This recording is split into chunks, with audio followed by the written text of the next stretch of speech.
Sa loob ng maraming taon, kilala ang Barrio Bistro sa pizza. Pag sinabi mong Barrio Bistro, maiisip mo agad ang minipis na crust at mozzarella. Pero ngayon, isang buong selebrasyon ng Filipino flavors. And it starts with one dish, beef kansi. Tender, bold, and unforgettable.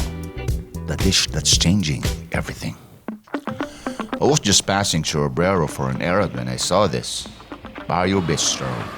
It was lunchtime, so I was hungry, and something about the name caught me. So I walked in, and luckily I had my camera with me.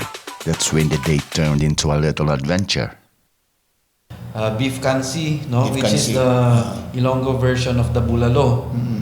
No, we use batuan as the souring agent. No, it's totally different from sampalok, and it's only endemic in Iloilo and Bacolod. Ang batuan. So we have to source our Ay, batuan. i-research ko kaya yan. Bakit? Wala sa Davao, no? Yeah, exactly. Ako, ano po, tingala po ko. Bisag, we have the same climate, no? Pero, ganun wala. Kasi sabi ni Edward, sa Coronadal daw, yan doon yung talaga hinahanap ng mga taga doon. Because ang Coronadal is, mataas ang Ilonggo population. Problem is, wala din silang source ng yung batuan. Yes. So, I purposely introduced ang kansi to give the Paweños a new choice, no? Tama. Because the most common, as we know, is bulalo. We're giving an option to the bulalo. Similar to bulalo, but Ilonggo version, and it's on the sour side because of the batuan. And batuan is different from sampalok. Ang sourness sa sampalok is medyo strong. Strong. Ang batuan is mild. Dabdaban na to na ron. Dabdaban na to ng kaldero sa kaldero. Sa kaldero among Kana. sudan, no? Dagang gayo ba? Ouch! Init. Medyo init pa sir. Kuyawa sa karne ba yo? Kuyawa na pa itlog, Muna siyang sir. Ha? Batuan. Ay, batuan day. Pangpaslong. Muna siya pangpaslong. Ang bone marrow, baby. Tara. Bone marrow. So, una ko. Sige sir, mga sir. Tilawi ang Ilonggo version na bulalo sir. Alright. Laki nito Bone marrow. Bone marrow sir. Kuyuan, mata. Ito, high blood na ba? High blood na daan sir. Saan niya? Baka. Baka na sir. Beef shank. Yan. Yan lang muna. Kana na May langka, may langka. Ana. There. Instead na mais, langka. Okay. Actually sir, pag wanto ko Coronadal, Mm. mo ni akong una ginapangita dito ang beef kansi. Uso din na sa Coronadal? Mga dagan man Ilonggo dito sir. Pero karon ang nakamaayo is di na ako kinahanglan mo ato pag Coronadal kay na naman diri sa Davao. correct. Og katong mga kailan ako sa Coronadal sir, pwede na po sila diri. Tama, no? So, if you are into Ilonggo cuisine, just come here at Barrio Bistro and taste their beef kansi. Fumuking karne. Yung broth niya, ibang klase yung asim niya. Not like the sinigang na sampalok. This one, yung nilalagay niya na pampaasim. This one, that's batuan, Batuan sir. Batuan. Yeah. So, bira lang yan dito sa Davao. Actually, dito pa nyo na ginukuha sa, sa Bacolod. Bacolod sir. Yun na pa. Lisod na siya, nihit diri sa Davao sir. Bihira rin kayo. Dili mo tubo, dire. Possible sir, Spanish bangus. Kana sir. Gano'n saan iba mo rin, gi-preserve siya?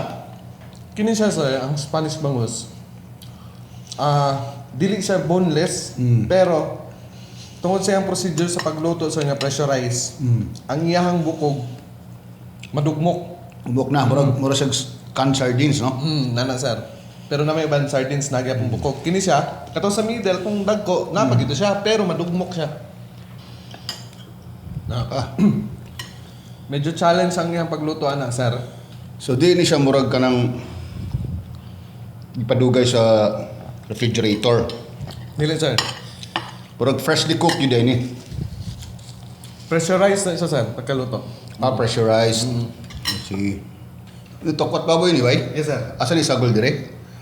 Pwede ra sir maglugaw ka, pwede ra pud mo butangan ana. Partner kamo. mo, oo. I see. So, taga na itong pagkaon eh. Okay ra, mo ni akong gamiton? Yes sir, okay lang. Direct? Kita-kita na bilo sir. Ganito lang.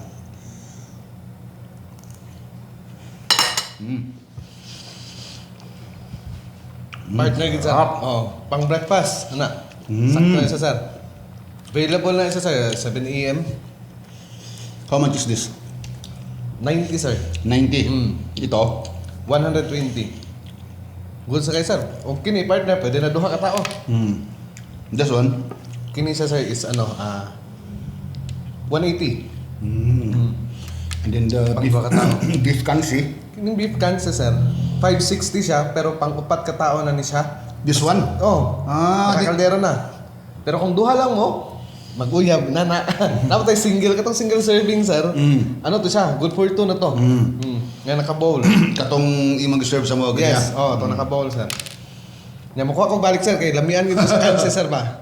Ako gining tamas-tamasan ning kanse sir. Second round na magunin ako, Gol. Sige. Second round na ako ni. Wala di magikaw ng bunaro sir. Lagi, kuyawan ko. Yan ka sir. Daganang po video nga, dagag mo ng marong. Takbuha ba yun? Okay sir, no.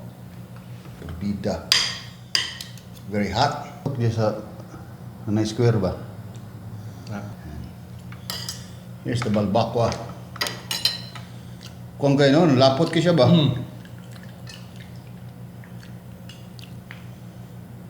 Look at the broth, man. It's how thick. Very thick. It was still considered remote, no? Quite remote, no? Dili pa kayo siya ginaagihan og traffic. When was this? Saan year? 2010.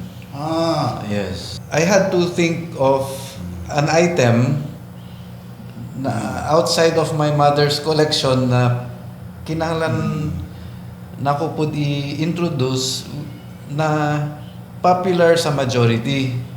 So after doing some research, we discovered one of the popular food, no, is pizza. It's the pizza. Yes. Yun talaga yung una nakilala ang Barrio Bistro. Yes. Eventually, we were able to come up with approved, no, so-called approved by friends na mixture or recipe sa pizza. So we introduced it. Ikaw, that was your mother's ano? No, ang pizza kami na with the staff.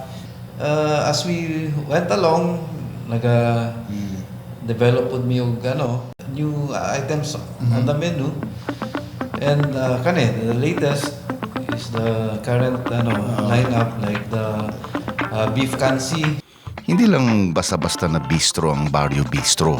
Ito ay bagong kabanata ng Filipino cuisine. Masarap na lasa, mayaman sa kasaysayan, bold flavors, rich history, and dishes like beef kansi that make you rethink what a bistro can be. Come, taste the story for yourself.